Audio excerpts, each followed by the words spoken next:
Ouais, c'est Tyler, bienvenue sur ce nouvel épisode numéro 23. Je le fais bien, 23.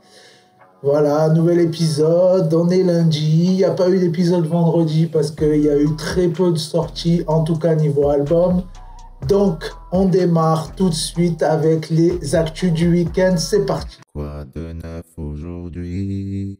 Dis-nous tout. Il s'est passé pas mal de trucs de ouf. Déjà, on a eu l'histoire avec Patrice Quarteron. Je sais pas si vous avez suivi, si vous connaissez même le personnage. Voilà, c'est un boxeur français à la base qui clash depuis un sacré moment maintenant avec Booba, tu vois, sur les réseaux, comme d'habitude, quoi. Et là, il s'est fait attaquer. En fait, ils ont tiré sur sa baraque. Donc voilà, c'est pas le petit truc, quoi. Et en fait, ce qui a buzzé aussi autour de ça, c'est que non seulement il s'est fait attaquer, mais en plus de ça, les gens ont appris par la même occasion qu'il travaille pour la famille Dassault. Voilà, donc je ne sais pas si tu connais la famille Dassault aussi, c'est une des plus grosses familles en France, une des plus riches. Voilà, ils ont énormément d'investissements dans tout ce qui est armement militaire, les avions, tout ça. Donc voilà, ça a fait parler des tweets en mode genre ouais, c'est un nègre de maison, des trucs comme ça, des trucs fort sympathiques. Donc ça a fait énormément parler sur Twitter, c'était une des grosses news du week-end. On ne sait pas d'où viennent les tirs, qui a commandité ça. Les mauvaises langues diront bien entendu que c'est Booba, mais bon, sans preuve, hein, on peut rien affirmer. Et on a Damso aussi qui a annoncé que sa mère était enfin sortie du coma, donc ça fait plaisir pour lui. Il a annoncé du coup par la même occasion qu'il retournait en studio pour terminer l'album, et ça veut dire que ça approche, on a hâte d'entendre tout ça. On a toujours l'histoire de Maes Booba qui est sur les réseaux, là on en sait un peu plus, voilà. Je vous avais dit que certainement il y aurait une surprise comme quoi Booba il sera finalement dans l'album, et en fait c'est pratiquement confirmé. On a eu des captures d'écran, genre en mode, on voit carrément qu'il y a les tracklists, en fait les détails, et on voit featuring Booba.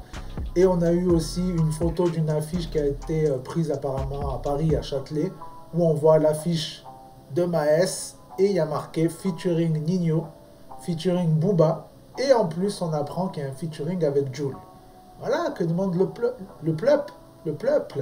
que demande le peuple, j'ai envie de dire. Voilà, hâte d'écouter l'album, ça risque d'être très très lourd.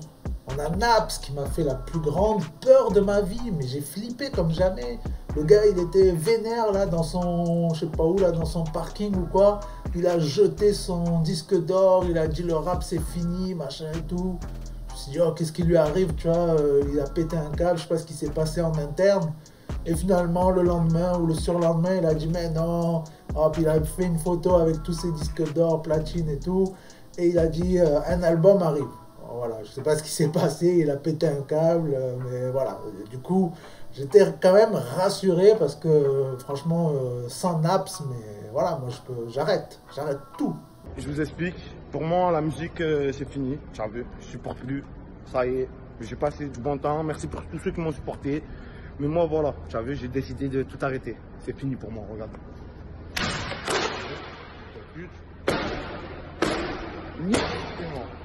On a PLK qui nous a balancé un nouvel extrait en story, ça fait plaisir, écoutez-moi ça, comment c'est beau. Je suis perloté beau de mère avec du Chanel et refaire ses seins. Ma chérie, moi je suis pas venu pour te blesser. Mais la vérité, je vais pas te faire un dessin. Je sais qu'un jour ou l'autre pour un autre tu vas me laisser. Gros salam à Saddam, mes vendeurs salade, les condés, ces salauds sur le terrain nous allument. Chaque jour de la semaine, les Yankees sont sonnés le. Et on a une petite rumeur qui circule en ce moment. Apparemment, Eminem serait en train de travailler sur un nouvel album. Et ça, ben voilà, moi ça me fait plaisir des nouvelles comme ça, j'adore. Donc c'est parti, on passe aux sorties clips, freestyle, tout ça. Des clips, des vidéos, un peu de style, c'est des freestyles. On a eu le gros clip là, Maes Nino qui est sorti. Voilà, très bon son, j'ai bien kiffé. C'était prévisible. On a eu YL. Ah d'ailleurs, au fait, je vous ai pas parlé, mais on a changé de fond. Là, on est bien, là, vu sur la Tour Eiffel. J'espère que ça vous fait plaisir. Voilà, on est bien, autant en profiter. Il n'y a qu'avec un fond vert que je peux avoir la vue sur la Tour Eiffel comme ça. Donc autant en profiter, voilà. Je me fais des kiffs maintenant. Je vais me mettre dans des endroits où je kifferais être, quoi, voilà. Donc, je disais YL qui a envoyé le Larlar numéro 1, voilà, clip, franchement, voilà, bien travaillé, ça j'ai bien aimé, bon son, il y a une petite histoire comme d'habitude, mais il y a des bons plans à l'intérieur, tu vois, c'est un peu le truc cliché, le gars dans sa thèse, ça raconte un peu sa propre histoire aussi, ça termine en mode où, voilà, il se met un peu au rap, en fait, voilà. Et voilà, j'ai bien aimé les plans où tu le vois enfant face aux flics, après tu vois le même adulte qui a pas du tout le même regard et tout.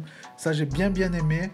On a Hornet qui a balancé son son, le featuring avec Leto et RK. Voilà, le clip est disponible et franchement, ça tue. On a les Alchimistes qui arrêtent pas de balancer des sons depuis quelques temps et là, ils ont balancé le clip avec Jean Jass. Voilà, bête de son. Jean Jass, il fait toujours le taf, moi j'aime bien, il a de la bonne punchline et tout, j'aime beaucoup. D'ailleurs Jean Jass qu'on peut retrouver dans le dernier rap-jeu avec Mehdi Maizi. Voilà, ils ont changé de décor et tout, voilà, Mehdi Maizi il est bien, tu vois, il a pas besoin d'un fond vert. Une des grosses sorties aussi, ça a été Sosomanes, voilà, rappeur marseillais qui nous a balancé son deuxième court-métrage. Et franchement, pareil, là, il y a du taf, quoi. J'adore. C'est vraiment... Il y a vraiment du bon travail. Il y a toute une histoire. Voilà, là, c'est le volume 2 déjà. Ça termine par un son. Voilà, du coup, il a balancé le son en même temps, qui s'appelle d'ailleurs Le sang appelle le sang. Voilà, tout simplement. Et franchement, ouais, bête de court-métrage. Petit court-métrage, quand même, 20-30 minutes. J'ai bien aimé, l'histoire elle est pas mal, les jeux d'acteurs, voilà, ça dépend des acteurs, mais dans l'ensemble c'est quand même bien. Franchement c'est kiffant, ça nous manque là depuis qu'il n'y a plus la série de la crime, d'ailleurs que j'espère qu'il doit travailler sur ça aussi. Mais voilà, ça fait plaisir, les gars ils taffent, ils charbonnent, ils nous envoient du contenu et tout, et puis pas n'importe quoi, quand même des trucs comme ça de 30 minutes, il y a pas mal de monde dedans, voilà, ça se fait pas comme ça, donc respect et merci Sosomanes. J'espère que les cheveux ils poussent bien sous la casquette. Hein. Je sais pas si vous avez vu, il était parti, il y a une vidéo sur internet, il était parti, je sais plus où, en Turquie je crois, faire des implants de cheveux, voilà. Donc si jamais tu as un code promo, j'y vais tout de suite. Côté Quinry aussi, The Englishman, on a eu Drake. Drake il a sorti, enfin Future a sorti son featuring avec Drake. Il y avait eu des rumeurs il y a quelques temps, genre ils avaient été pris en photo dans un McDo en train de tourner un clip. Et ben ouais, le clip c'est genre dédicace à tous les charbonneurs, tu vois, c'est en mode, t'as des gars ils travaillent à McDo, à KFC, l'autre ils sont pâtissiers, dédicace à tous les pâtissiers, on a de tout, tu vois, tous les petits tafs que la jeunesse fait, quoi, tu vois. Et franchement, lourd, le son s'appelle Life is Good.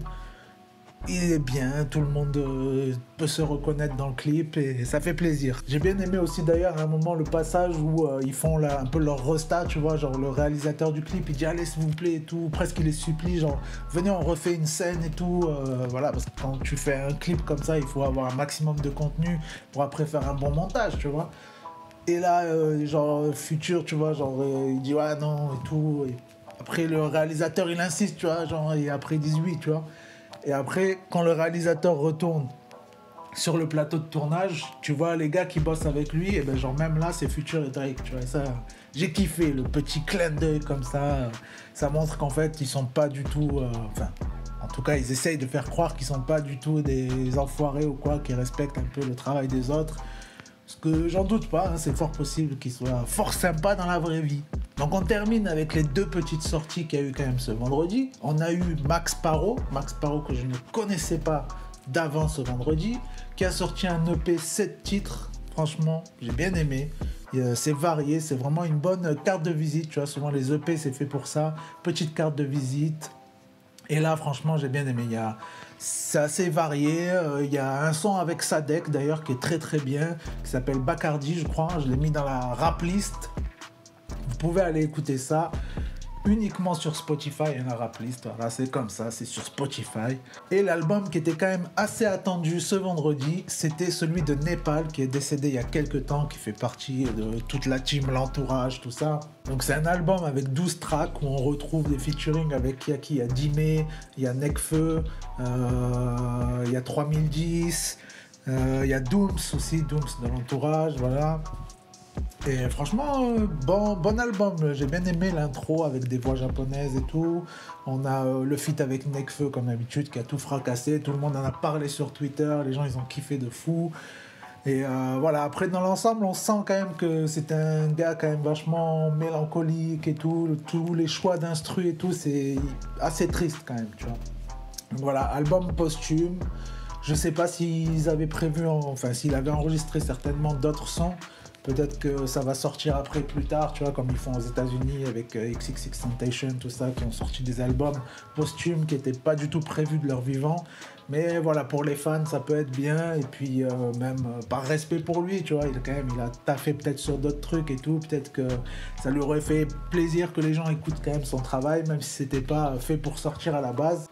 Ah, ben écoutez, franchement, on est bien là, petite vue sur la Tour Eiffel, mais je me régale, franchement, je me vois là dans l'écran, je me dis, oh mais en fait on est bien, j'ai l'impression d'être en train de prendre l'air, tu vois, en fait c'est juste parce qu'il fait froid, mais j'ai l'impression d'être vraiment dehors, quoi.